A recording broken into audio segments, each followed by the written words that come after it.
Welcome to रीडेक्स। तो चलिए दोस्तों, आज की कॉमिक्स शुरू करते हैं। आज की कॉमिक्स का नाम है दंगा। ये कॉमिक्स प्रकाशित हुई थी राज कॉमिक्स के अंतर्गत और इसके मेन लीड रोल में है तिरंगा। ये तिरंगा की एज अ कैरेक्टर पहली कॉमिक्स है। ये एक एक्शन जॉनरे की कॉमिक्स है। तो चलिए दोस्तों, ज्यादा देरी ना करते हुए शुरू करते हैं इस धमाकेदार कॉमिक्स को, जिसका नाम है दंगा। अब न खेली जाएगी पाप की होली, ना अब बहेगी खून की गंगा। सिर पर अपने कफन बांधकर रक्षक बनाया है तिरंगा। ये कहानी है कानून के उस रक्षक की जो फर्ज को अपनी जान से ज्यादा बढ़कर चाहता है, जिसके लिए फर्ज की राह में जान देना गौरव की बात है। ये कहानी है उसकी, पाप और भ्रष्टाचार से भरी इस दुनिया में जिसका ईमान पहाड़ की मानिंद अडिग है। ये कहानी उसकी है जिसे हिंदू, मुसलमान, सिख, ईसाई होने में नहीं बल्कि इस बात पर गर्व है कि वो भारतीय है। ये कहानी है सारे जहां से अच्छे हिंदुस्तान के बेटे की, जिसका नाम है तिरंगा। नोट: प्रस्तुत कॉमिक्स के सभी पात्र एवं घटनाएं काल्पनिक हैं। किसी जीवित अथवा मृत से इसका कोई संबंध नहीं है। कॉमिक्स में दिल्ली का वर्णन केवल तथ्य को विश्वसनीय बनाने के लिए किया गया है। कॉमिक्स का उद्देश्य मात्र मनोरंजन है। दिल्ली देश में कानून व्यवस्था और अमन शांति को कायम रखने की योजना यहीं बनाई जाती है, लेकिन इसी दिल्ली के किसी कोने में देश को आग में झोंक देने वाली योजनाएं भी परवान चढ़ती है। तुम सिर्फ 4 घंटे के लिए आजाद हुए हो हवसी। इन 4 घंटों में तुम्हें अपने साथियों के साथ मिलकर भारत नगर कॉलोनी में वो आग लगानी है जिसमें पहले दिल्ली और फिर पूरा देश झुलस उठे और उसके बल पर हम अपनी राजनीति की रोटियों को आसानी से सेक सके। इस काम को करने के लिए तुम्हें जितने हथियार और रुपयों की जरूरत पड़ेगी वो तुम्हें मिल जाएंगे। आपके इशारे पर तो हब्सी पूरे हिंदुस्तान में आग लगा सकता है। भारत नगर में आग लगाना भला क्या मुश्किल है। ये काम तो हब्सी यूं कर डालेगा। गुड, जाओ अपना काम करो। तुरंत ही वहां से रवाना हुआ हब्सी। इधर वो पलटा सामने हाथ बांधकर खड़े खद्दरधारियों की तरफ। अपने गुट के सभी साथियों के साथ पूरे शहर में फैल जाओ और अफवाहों के घोड़ों को इतनी तेजी से दौड़ाओ कि कुछ ही देर में पूरा शहर जलता हुआ नजर आए। समझे? हाँ भाई जी। भारत नगर, जहां रहने वाले निम्न वर्ग के लोगों में हिंदू मुसलमानों की संख्या लगभग बराबर थी। सांप्रदायिकता की दृष्टि से ये इलाका अत्यंत संवेदनशील क्षेत्र की श्रेणी में आता है, और ऐसा इसलिए क्योंकि यहाँ रहने वाले निवासियों को भारतवासी होने में नहीं बल्कि हिंदू और जय श्री राम मुसलमान होने पर गर्व है। अल्लाह अकबर। लेकिन इन्हीं में जब आ मिलते हैं वे जो ना हिंदू होते हैं और ना मुसलमान, जिनको मजहब से नहीं आतंक फैलाने से मतलब होता है। क्या कह रहे हो भाई साहब? मेरा कहा एक एक शब्द सच है दोस्तों। मैंने खुद अपनी आंखों से देखा। उस मुसलमानी मोहल्ले में भारी मात्रा में असला पहुंच चुका है।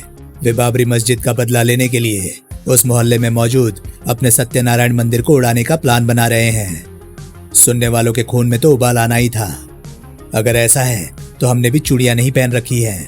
हमारे मोहल्ले में भी तो उनकी मस्जिद है, उसे हम सिर उठाए खड़े नहीं रहने देंगे। हाँ हाँ, ये उस क्षेत्र का दृश्य था जहां हिंदू आबादी अधिक थी, और ये था उस इलाके का हाल जहां मुस्लिम अधिक थे। जिसे मेरी बातों पर यकीन ना हो तो हिंदू मोहल्ले में जाकर अपनी आंखों से देखा है कि किस कदर वे लोग अपनी मस्जिद पर हमला करने की तैयारी में जुटे हुए हैं। होश में आओ मेरे मुसलमान भाइयों, और अल्लाह का घर बचाने के लिए कुछ करो। जो कुछ न कर सके उसे मुसलमान कहलाने का कोई हक नहीं। उन शब्दों ने मानो सभी की जमीर को ललकारा था। एक झटके से सभी की जलती हुई निगाहें पास स्थित उस मंदिर की तरफ उठ गई थी। सच्चे मुसलमान जो थे सभी। मैं चलूं, मेरा काम तो हो गया। अफवाह रूपी जाल फैलाने वाला वो शैतान वहां से खिसक कर जल्द ही अपने अन्य साथियों के पास जा पहुंचा। पंडित के भेष में मुझे भला मंदिर में घुसने से कौन रोकता। आराम से मंदिर में घुसा और नारियल रूपी बम भगवान के चरणों में चढ़ाकर वापस लौट आया। मुल्ला के रूप में मुझे मस्जिद में नमाज पढ़ने के लिए जाने से कौन रोकता। वहां मौजूद लोगों को भनक भी ना लगी कि मैं मस्जिद में नमाज पढ़ने नहीं बम रखने आया हूं। गुड, तुमने अपना काम बड़ी होशियारी से किया। अब मुझे अपना काम करना है, और मेरा काम है अपने अंगूठे को सिर्फ थोड़ी सी जहमत देना। रिमोट का बटन दबा और हुए 2 धमाके। बड़ाम बड़ाम। जो मंदिर मस्जिद में नहीं लोगों के दिल में हुए थे। ये मुसलमानों का काम है, हिंदुओं के सिवा इस काम को कोई नहीं कर सकता। धार्मिक उन्माद ऐसा बढ़ा कि दोनों समुदाय के लोग सड़कों पर निकल आए। दर्दनाक चीख पुकारों से भारत नगर का चप्पा चप्पा गूंज उठा, मारो मारो। और ये चीख पुकार इस बात की घोतक थी कि भड़क चुका था दंगा। लेखक हनीफ अजहर, संपादक मनीष गुप्ता, चित्रांकन गोपाल राहुल, संजय गुप्ता की पेशकश। भारत नगर पुलिस स्टेशन में। कुछ कीजिए सर, पूरा भारत नगर दहकता जा रहा है। अगर जल्दी दंगे पर काबू ना पाया गया तो ये आग न जाने किस किस को निगल जाएगी। मैं हेडक्वार्टर से संपर्क स्थापित करने की कोशिश कर रहा हूँ हवलदार रामनाथ, लेकिन लगता है वायरलेस में कोई गड़बड़ी आ गई है।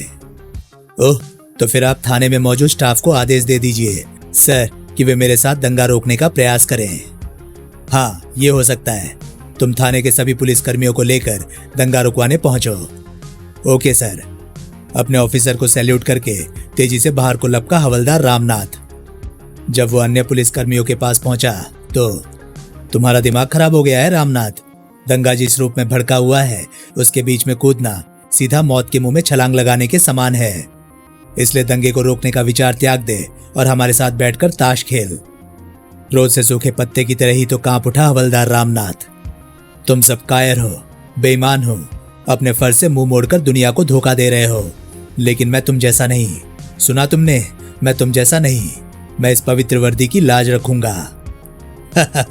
बेचारा फर्ज का मारा। मैं अकेला ही जाकर दंगा रोकूंगा।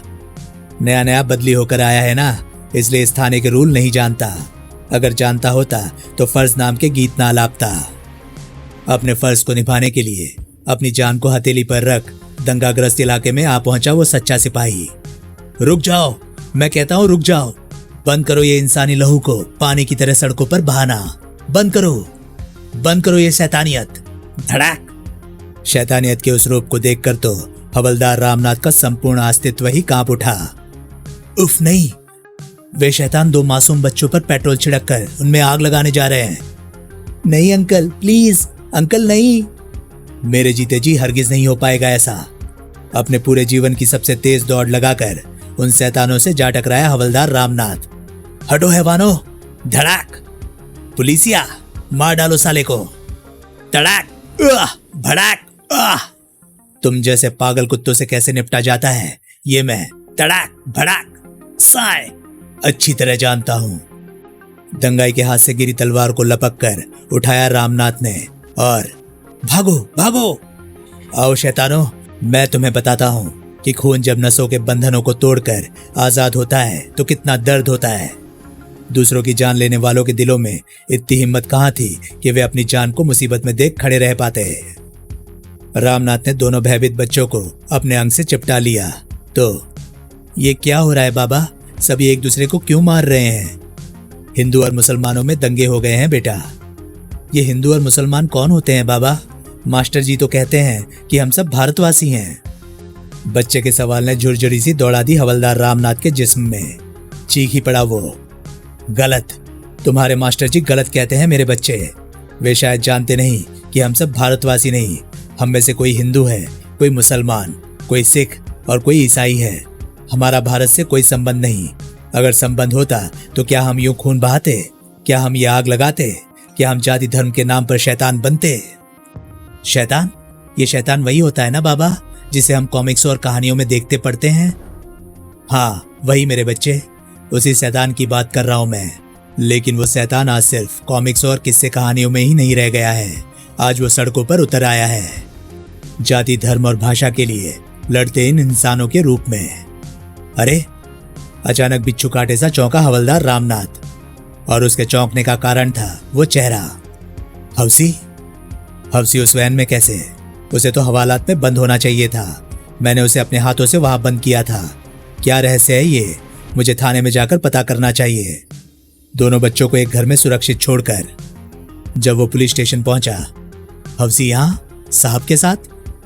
आओ हवलदार रामनाथ, लगता है चौक पर मुझे देखने के बाद वहां से भागते हुए सीधा यहीं आ रहे हो। पुराना जिस्म है, थक गया होगा। लो, ये ड्रिंक्स ले लो। रामनाथ को सारा माजरा समझने में एक पल भी तो नहीं लगा। इसका मतलब हफ्सी को जानबूझकर हवालात से रिहा किया गया था ताकि ये खुलेआम दंगा भड़का सके। लेकिन कोई इसे पहचान कर इस पर दंगा भड़काने का इल्जाम लगाए तो ये दलील दी जा सके कि हफ्सी तो हवालात में बंद था। काफी समझदार हो रामनाथ, सब कुछ एक पल में ही समझ जाते हो। लेकिन ये बात दूसरों को मत समझाना, क्योंकि इससे तुम्हें कुछ नहीं मिलने वाला, जबकि दबाने में लाखों का फायदा है। 1 लाख ठीक रहेगा ना तुम्हारे लिए? इसी के साथ भड़क उठा हवलदार रामनाथ। रिश्वत की हड्डी मेरे सामने मत फेंक, क्योंकि इस हड्डी को वे कुत्ते खाते हैं जो अपना जमीर, अपना ईमान और यहाँ तक कि अपने देश तक को बेचने के लिए तैयार हो जाते हैं। और उन कुत्तों की नस्ल में तुम भी आते हो, ऐसे चौपाल कुमार। लेकिन मैं तुम जैसा नहीं। मैं बापू, पटेल, भगत सिंह, बोस के पद चिन्हों पर चलने वाले उन इंसानों में से हूँ जो फर्ज के लिए अपनी जान कुर्बान कर सकते हैं। और ऐसे को तू 1 लाख में तो क्या, लाखों लाख में भी नहीं खरीद सकता। समझे कमीने? धड़ाक नीचे गिरे ऐसे चो पाल कुमार पर बादशाह झपटा रामनाथ। तुझ जैसे कुत्ते को ये पवित्र वर्दी पहनने का कोई हक नहीं। साले साहब पर हाथ उठाता है। पीड़ा से दोहरा हुआ रामनाथ अचंभित रह गया। तुम सब भी? हाँ, हम सब भी साहब के साथ हैं। लेकिन ये बात जानकर तू जिंदा तो रह नहीं पाएगा। धाड़ मारो और मारो, साले को मार डालो। कानून के घर में ही कानून के एक रखवाले को कानून के रक्षक ही मार देने पर उतारू थे। कुछ पलों में ही। अभी ये मरा नहीं है साहब, इसे खत्म कर दें, वरना ये हमारे बारे में सारी दुनिया को बताता फिरेगा। नहीं, इसे थाने में मारना ठीक नहीं। धड़ाऊं तो फिर मुझे एक मौका दो, मैं इसे किसी को कुछ बताने लायक नहीं छोड़ूंगा। हिंसक ढंग से आगे बढ़े हफ्सी ने दरिंदगी और खूंखारता की सभी सीमाएं पार कर दी। अब ये ना कभी बोल पाएगा और ना लिख पाएगा। जल बिन मछली की भांति छटपटाते हवलदार रामनाथ का शरीर अब निश्चल पड़ा था। इसे ले जाकर दंगाग्रस्त इलाके में फेंक दो। कल के अखबार में ये खबर छपेगी कि बहुत से लोगों के साथ एक हवलदार भी दंगाइयों की चपेट में आ गया। लेकिन ठहरो, इसे ले जाने से पहले हफ्सी को हवालात में बंद कर दो, क्योंकि अब मैं हेडक्वार्टर सूचना भेजकर दंगाग्रस्त क्षेत्र में पीएसी भेजने को कहने जा रहा हूँ। देश में मरे इंसानों की लाशों के बीच फेंक दिया गया हवलदार रामनाथ का शरीर लावारिशों की तरह। पीएसी आ जाने के बाद भी ना रुके दंगे, ना थमा इंसानियत का रोना, ना थमा शैतानियत का नंगा नाच, ना ठहरी तबाही, ना खत्म हुई वो दहशत, हैवानियत, दरिंदगी। भारत नगर में कल शाम भड़के दंगों पर पुलिस और पीएसी के हस्तक्षेप के बाद भी काबू नहीं पाया जा सका है। रात कर्फ्यू लगा देने के बावजूद भी दंगाई दंगा करने से नहीं चूके। अब तक 200 लोगों के मारे जाने और सैकड़ों के घायल हो जाने की खबर है। प्रधानमंत्री ने स्थिति का जायजा लेते हुए दंगाइयों से कड़ाई से निपटने और उन्हें देखते ही गोली मार देने के आदेश दिए हैं। विपक्षी नेताओं ने कहा है कि सरकार इन दंगों के प्रति उदासीन है। उन्होंने कहा है कि अगर सरकार इन दंगों को रोकने के लिए कोई उचित कदम नहीं उठाएगी तो इन दंगों को कौन रोकेगा? मैं रोकूंगा इस दहशत के तूफान को, मैं रोकूंगा इस शैतानियत की आंधी को, मैं रोकूंगा हैवानियत के इस नंगे नाच को। दंगाग्रस्त इलाके में उधर उस बड़ी हवेली में बहुत से आदमी मौजूद है। अगर हम किसी तरह उसे उड़ाने में सफल हो जाएं तो एक झटके में ही ले सकते हैं अपने सैकड़ों भाइयों का बदला। लेकिन उस हवेली को उड़ाने के लिए वहां तक पहुंचा कैसे जाए? बीच में तो पुलिस खड़ी है। ठहरो, मैं करता हूं इसका इंतजाम। ये लगाई मैंने इस लंबे पलीते के गुच्छे में आग। पलीता सुलग उठा और फिर चल पड़ा मौत का हैवान अपने लक्ष्य की तरफ। जिसने भी देखा उसके होश फाख्ता हो गए। बमों से भरी ठेली इधर ही आ रही है, किसी भी पल उसमें धमाका हो सकता है, भागो। हवेली के सामने खड़े पुलिसकर्मियों को मौत के भय ने एक पल में ही तितर बितर कर दिया। और ऐसा होता भी क्यों ना, किसका समय पूरा हुआ था जो साक्षात मौत के सामने आता। रास्ता एकदम साफ था। अब तो ठेली को हवेली तक पहुंचना ही था। अब तो वो धमाका होना ही था जिसने हवेली और उसमें मौजूद सैकड़ों इंसानों के परखच्चे उड़ा देने थे। और उस समय तो ठेली और हवेली के बीच थोड़ा ही फासला रह गया था कि तभी उनकी आंखें फटने को उतारू हो गई, क्योंकि आंधी की तरह सरसराती आई वो ढाल ठेली के पहियों को शहीद करती चली गई। इसी के साथ शहीद हो गई ठेली भी। लेकिन सही सलामत थे अभी भी वे बम जो ठेली पर रखे थे और जो किसी भी पल फट सकते थे। तभी मौत से खेलने आ पहुंचा वो। भला वो मौत से खेलना नहीं तो और क्या था। उन बमों के गुच्छों को हाथों में उठाना जिनके जलते हुए पलीते एक क्षण के 100वें हिस्से से पहले ही बम में भरे बारूद तक पहुंचने वाले थे।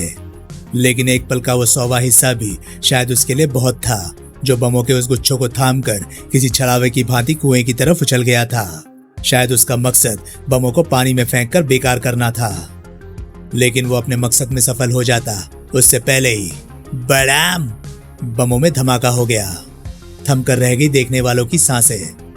उफ उफ, उसने अपनी जांबाजी से हवेली को तो बमों से बचा लिया, लेकिन खुद को ना बचा सका।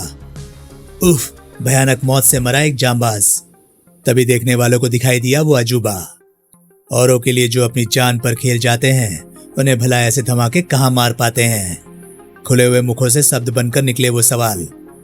औरों के लिए अपनी जान पर खेल जाने वाले ए जांबाज, कौन है तू? हाँ, कौन है तू? तिरंगा, जो इस दंगे की आग को भड़काने वालों के लिए विनाश का पैगाम बनकर आया है। फक, शक, सक, फक, मक। फिर कनेसी घूमी उस ढाल की चोटी को सहकर फिर कुछ करने लायक ना रहे दंगाई। पीएसी के जवानों ने उन्हें तुरंत ही गिरफ्तार कर लिया। जिसने भागने की कोशिश की वो गोली का शिकार बना। धाय धाय, देखते ही देखते दंगाई कैदी बन गए थे और उस मोहल्ले से दंगे का आतंक समाप्त हो चुका था। ये सब उस रहनुमा तिरंगा की वजह से हुआ है। कहाँ गया वो? ये रहा तिरंगा। वहां तिरंगा झंडा था और तिरंगा। इसी तरह भारत नगर के हर मोहल्ले से दंगे की आग बुझानी है मुझे। दूसरे मोहल्ले में हमारे मोहल्ले से तुझे बचाने कोई इंसान क्या, तेरा भगवान भी नहीं आएगा। बचाओ बचाओ। दूसरे क्षण छूट पड़ी उस जालिम के हाथ से वो तलवार। ये तलवार तेरी आत्मा को हमसे बचाकर अल्लाह के पास ले जाएगी। नहीं। उस तलवार के रूप में मौत उस भागते हुए व्यक्ति के एकदम नजदीक पहुंच गई। तभी टनाक, सनसनाती उस ढाल ने तलवार का लक्ष्य बदल दिया और उन दोनों हाथों ने थाम लिया उस व्यक्ति को। घबरा मत दोस्त, अब तुझे कुछ नहीं होगा, ये मेरा वादा है तुमसे। दंगाइयों ने ऐसे घूरा उसे जैसे कसाई हलाल करने से पहले बकरे को घूरता है। कौन है बे तू, हिंदू या मुसलमान? इंसान, इंसानियत को तुम जैसे दरिंदों के हाथों बचाने वाला इंसान। धड़ाक, उछलकर दूर गिरा वो। अबे देख क्या रहे हो, ये हमारा दुश्मन है, फाड़ डालो साले को। भीड़ में से सिर्फ 2-4 ही आगे बढ़े। ओह, इसका मतलब दंगा भड़काने वाले ये 2-4 ही हैं। बाकी सभी लोग तो धार्मिक उन्माद में इनके पीछे लगे हुए हैं। इनके होश ठिकाने लगाने होंगे। साय, धड़ाक, धड़ाम, धाय, धाड़, धाड़। चारों को धराशायी करके भीड़ की तरफ पलटा तिरंगा। इन चंद गुंडों बदमाशों की बातों में आकर आप सब लोग हथियार लेकर सड़कों पर खून बहाने के लिए उतर आए। दंगों की आड़ लेकर इन सब का मकसद तो सिर्फ लूटपाट करना और अपना उल्लू सीधा करना है। लेकिन आप क्या करना चाहते हैं? धर्म की रक्षा? नहीं मेरे भाइयों, नहीं। इस तरह धर्म की रक्षा नहीं होती। धर्म की रक्षा तो होती है उसकी इज्जत करने व उसे समझने से। कोई धर्म नहीं सिखाता कि उसकी रक्षा के लिए छुरे और तलवारें उठाई जाएं, बेगुनाहों का खून बहाया जाए, लाशें बिछाई जाए। लेकिन आप ये सब करके ना सिर्फ अपने धर्म बल्कि दुनिया के उस सबसे बड़े धर्म का अपमान कर रहे हैं जिसे इंसानियत के नाम से जाना जाता है। हिंदू और मुसलमान होने से पहले हम इंसान हैं और इंसान होने के नाते हम सब भाई भाई हैं। और जब हम सब भाई भाई हैं तो ये जाति धर्म के नाम पर दंगे क्यों? भाई के द्वारा भाई का ही खून बहाने का ये पागलपन क्यों? लाशें बिछाने का ये जुनून क्यों? जवाब दो मुझे, क्यों? ये सब क्यों? जवाब देने के लिए किसी की भी गर्दन ऊपर ना उठी, जबकि अपनी झोंक में कहता चला गया तिरंगा। दोस्तों, इस देश में आज तक जितने भी दंगे हुए हैं उन सब के पीछे किसी न किसी रूप में राजनीति का जरूर हाथ है। दो समुदाय के साधारण से झगड़े से शुरू हुई बात को बतंगड़ बनाकर दंगे का रूप कैसे देना है ये राजनीतिज्ञ अच्छी तरह जानते हैं। वे तो आराम से सुरक्षा कर्मियों से घिरे एयर कंडीशनर बंगले में बैठे रहते हैं और हम लोगों के बीच ही मौजूद उनके गुलाम छुट भैये नेता उनके इशारों पर नाचकर अफवाह और असामाजिक तत्वों के बल पर हम में ऐसा धार्मिक उन्माद भड़काते हैं कि ना चाहते हुए भी हमें उनके साथ हथियार लेकर सड़कों पर उतरना ही पड़ता है और वो स्थिति दंगे का रूप ले लेती है। याद रहे दोस्तों, दंगों की आग में भेंट चढ़ने वाला बेगुनाह और अनजान ही होता है। गुनहगार और जानकार लोगों का चूंकि ये धंधा है, इसलिए इस आग से बचना खूब जानते हैं। इसलिए मेरी आप सबसे विनती है कि आप किसी के बहकावे में ना आइए। रोकिए ये दंगा, रोकिए ये दरिंदगी। भीड़ में से कोई चिल्लाया, हम रुक जाते हैं, लेकिन बाकी शहर का क्या होगा? वहां भड़का दंगा कैसे रुकेगा? जब इंसानियत नामक धर्म के हिंदू मुस्लिम नाम के दो भाई एकजुट होकर सड़कों पर निकलेंगे तो सागर का ज्वार और तूफान का जलाल तक रुक जाएगा। तो फिर ये दंगा क्या चीज है? एक ही स्वर में बोल पड़े सभी। ठीक कहता है तिरंगा, ठीक कहता है। आओ मेरे भाई आओ। फिर क्या था, क्या हिंदू और क्या मुसलमान, सभी एक मानव जंजीर बनकर सड़कों पर निकल पड़े। सभी गिले शिकवे दूर करने के बाद गले मिले हिंदू मुसलमान नामक दोनों भाइयों को अब कोई भी ताकत अलग नहीं कर सकती। लेकिन इस दंगे में जिन बेगुनाहों ने अपनी जानों से हाथ धोए, जिन घायलों के बदन से लहू गिरा, उसका हिसाब भी तो होना चाहिए। और साथ ही हिसाब देना चाहिए हवलदार रामनाथ के ईमानदार कर्तव्यनिष्ठ खून के एक एक कतरे का। और वो हिसाब देगा भारत नगर पुलिस स्टेशन। छनाक, कौन हो तुम? तुम्हारी बर्बादी, विनाश। लेकिन तुम मुझे तिरंगा के नाम से पुकार सकते हो, और मैं तुम्हें और तुम्हारे साथियों को भारत नगर में दंगा भड़काने और कानून के इस घर में कानून के सच्चे रखवाले हवलदार रामनाथ पर किए जुल्मों की सजा देने आया हूँ। धड़ाक। तेरी बेल्ट तो मैंने तोड़ दी है पाल कुमार, अब तू वर्दी में नहीं है, अब मैं तुझे मार सकता हूँ। इस वार के साथ ही खतरा भांप गए एसएचओ पाल कुमार ने रिवॉल्वर निकालकर कई फायर झोंक दिए। धाए धाए, तू यहाँ हमें सजा देने नहीं, मरने आया है बच्चे। लेकिन सभी गोलियों को बेकार हो जाना पड़ा अशोक चक्र के सीने से टकराकर। भारत की मान मर्यादा का ये निशान भारत के सच्चे सपूत को सिर्फ दुश्मनों से बचाने के लिए ही नहीं, तुम जैसे दुश्मनों पर वार करने के भी काम आता है। सर धड़ाक। एसएचओ पाल कुमार की इस डकार पर आ पहुंचे उसके सहयोगी। गोलियों से छलनी कर दो इसे। गोलियां चली और साथ ही चली तिरंगा की ढाल भी। धड़ाक। तड़ तड़ तड़ तड़।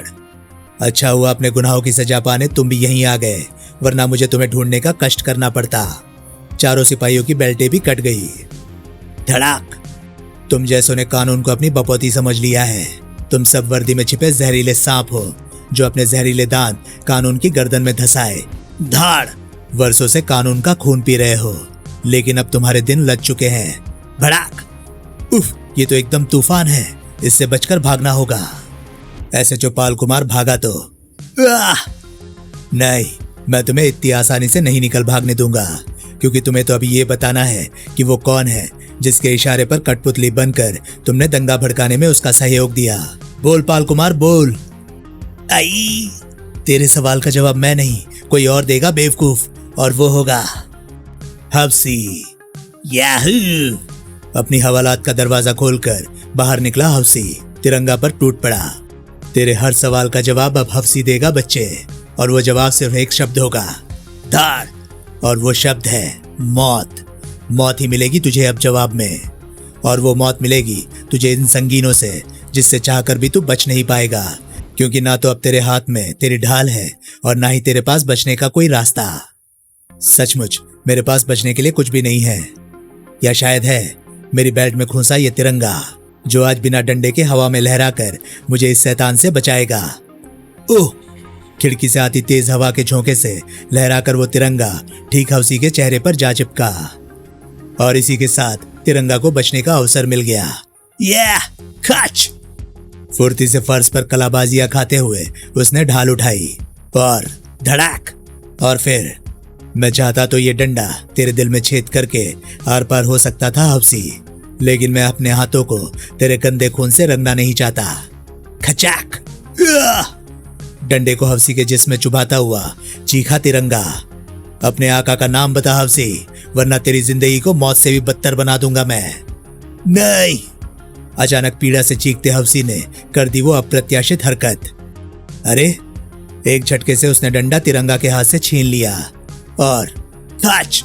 ओह! अपने ही हाथों अपना अंत कर लिया था उस शैतान ने। ओह! नुकीला डंडा ठीक दिल में जा घुसा है, इसके जिंदा होने की अब कोई गुंजाइश नहीं। लेकिन मुझे अपने सवालों का जवाब मिलेगा हफ्सी से नहीं तो एसएचओ पाल कुमार से। एसएचओ का ध्यान आते ही तिरंगा चौंका। ओह! हफ्सी के चक्कर में मैं तो उसे भूल गया था। कहाँ गया वो? अब तिरंगा को कहाँ मिलना था ऐसे चौपाल कुमार? भाग निकला। इसी के साथ बंद हो गए उस तक पहुंचने के सभी रास्ते, जो सभी को अपने हाथों की कठपुतली बनाए हुए था। मंजिल तक पहुंचने के और भी बहुत से रास्ते बन सकते हैं, इसलिए मुझे रुकना नहीं है। पाप और भ्रष्टाचार को खत्म करने के लिए मुझे तब तक चलते रहना है जब तक मंजिल नहीं मिल जाती। लेकिन वो मंजिल मुझे कब और कहाँ मिलेगी मैं नहीं जानता, क्योंकि मेरी मंजिल है एक ऐसा भारत जहाँ का हर नागरिक तिरंगे के नीचे अमन चैन और भाईचारे के साथ रह सके। जाने ऐसा कब होगा। फिर कुछ ही घंटों बाद तेजी से शक्ति की तरफ लौटते भारत नगर के मुख्य चौराहे पर शान से लहरा रहा था एक तिरंगा, जिसके नीचे बंधे पड़े थे भारत नगर पुलिस स्टेशन के भ्रष्ट पुलिसकर्मी। हम भारत नगर में दंगा भड़काने के दोषी हैं। समाप्त। तो दोस्तों, ये थी कहानी कॉमिक्स दंगा की। ये कॉमिक्स आपको कैसी लगी प्लीज कमेंट सेक्शन में अपनी राय मुझे जरूर बताएं। और हाँ, अगर आपको मेरे वीडियोस पसंद आ रहे हैं तो प्लीज उन्हें लाइक करें और चैनल को सब्सक्राइब करें, क्योंकि मैं ऐसे कंटेंट लाता रहता हूं। तो चलिए दोस्तों, मैं मिलता हूं अब आपसे अगली वीडियो में। तब तक के लिए नमस्कार, गुड बाय। सेफ रहिए, खुश रहिए, मजे करिए।